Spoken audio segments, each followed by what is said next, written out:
We're being killed on trade, absolutely destroyed. China is just taking advantage of us. Look at where the products are manufactured. And time after time after time, where the products come from is China. China and China. Are Donald Trump and Bernie Sanders right that trade with China hasn't worked out too well for the U.S.? Free traders say no. The textbook story is that both countries win when trade barriers fall. Americans sell more Boeing jets to China, and in return, they get cheaper toys and electronics. The reality is more complicated. First, the U.S. buys a lot more goods made in China than China buys from the U.S. This chart shows China's trade surplus with the U.S. getting bigger and bigger. That means work that used to be done in the U.S. to make all those goods is now being done in China.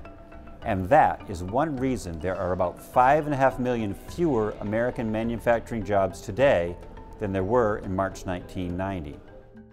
Second, the theory goes that American factory workers will simply find other jobs. But a new study finds that that's not what's happening.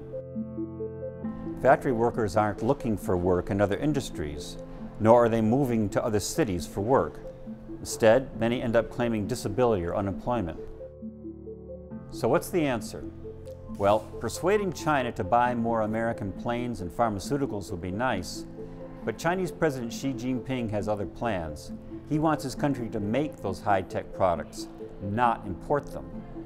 Donald Trump is threatening to raise tariffs on Chinese goods. China doesn't free trade with us, by the way, just so you know. But that could just increase prices for American consumers without bringing back any jobs.